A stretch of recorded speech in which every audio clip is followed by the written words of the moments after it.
सरकार की तरफ से पहले ही ये साफ कर दिया गया था कि 1 अप्रैल 2026 से पैन कार्ड बनवाने से लेकर उसके आवेदन फॉर्म में कई बड़े बदलाव होने जा रहे हैं। इसके लिए लोगों को सूचित भी किया गया था। अब सरकार की तरफ से नया पैन कार्ड बनवाने के लिए नया फॉर्म जारी कर दिया गया है। इसमें 4 तरह के फॉर्म जारी किए गए हैं जिन्हें अलग अलग कैटेगरी के लोग भरकर आवेदन कर सकते हैं। पैन कार्ड के लिए कौन कौन से फॉर्म जारी हुए हैं, चलिए आपको बताते हैं। फॉर्म 93, 94, 95 और 96।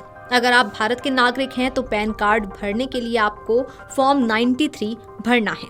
भारत में रजिस्टर्ड कंपनियों संस्थाओं के लिए फॉर्म 94 है। विदेशी नागरिकों और अनिवासी भारतीयों यानी कि NRI के लिए जो भारत में पैन कार्ड बनवाना चाहते हैं उन्हें फॉर्म नंबर 95 भरना होगा। विदेश में रजिस्टर्ड कंपनियों और संस्थाओं के लिए फॉर्म 96 जारी हुआ है। नए फॉर्म में क्या क्या बदलाव किए गए हैं, आइए इसके बारे में बताते हैं। पहचान स्पष्ट करने के लिए पैन कार्ड की फोटो का साइज बढ़ाया गया है।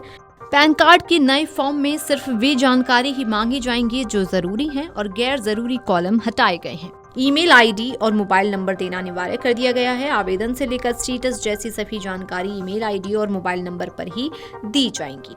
भारत के नागरिकों के लिए कुछ खास नियम लागू हुए हैं। नाम पूरा भरना होगा और सही तरीके से भरना होगा। पैन कार्ड के लिए मां का नाम देना अनिवार्य है। रेजिडेंशियल स्टेटस बताना होगा। आप चाहें तो पैन कार्ड को घर की जगह अपने दफ्तर के एड्रेस पर भी मंगवा सकते हैं, बस इसके लिए कुछ अतिरिक्त डॉक्यूमेंट देने होंगे। साथ ही आपको कुछ बातों का ध्यान रखना है। पैन कार्ड बनवाने के लिए अब आधार के अलावा भी कई अन्य डॉक्यूमेंट की जरूरत होगी।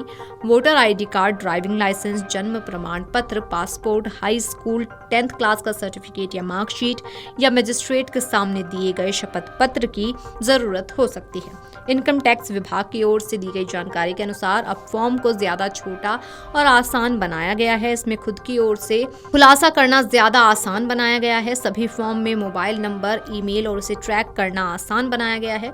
अब फॉर्म में बड़ी फोटो या पहचान उजागर करने की जगह दी गई है। कंपनियों को भी ज्यादा डिटेल में अपनी जानकारी देने और गैर जरूरी चीजों को हटाने की स्वतंत्रता दी गई है। इन बदलावों को इस तरह से डिजाइन किया गया है ताकि गलतियों की गुंजाइश कम रहे। साथ ही आपको बता दें कि फॉर्म में पूरा नाम दर्ज करना होगा, भले ही आधार पर कुछ और ही क्यों ना लिखा हो। अब फॉर्म में माता का नाम दर्ज करना जरूरी होता है। इसमें आवास की स्थिति दर्ज करनी होगी, जिसमें स्थानीय, स्थायी और अनिवासी सभी तरह की जानकारी देनी होगी। पैन को अब अपने ऑफिस में मंगाने का भी विकल्प मिलेगा, लेकिन सभी जानकारी का वैलिड प्रूफ देना होगा। अगर कोई दूसरा रिसीव करने वाला है तो उसका कॉन्टैक्ट नंबर और पहचान की डिटेल देनी होगी। कुछ आवेदकों के लिए पासपोर्ट TIN की डिटेल देना भी जरूरी किया गया है। Video desk amarujala.com।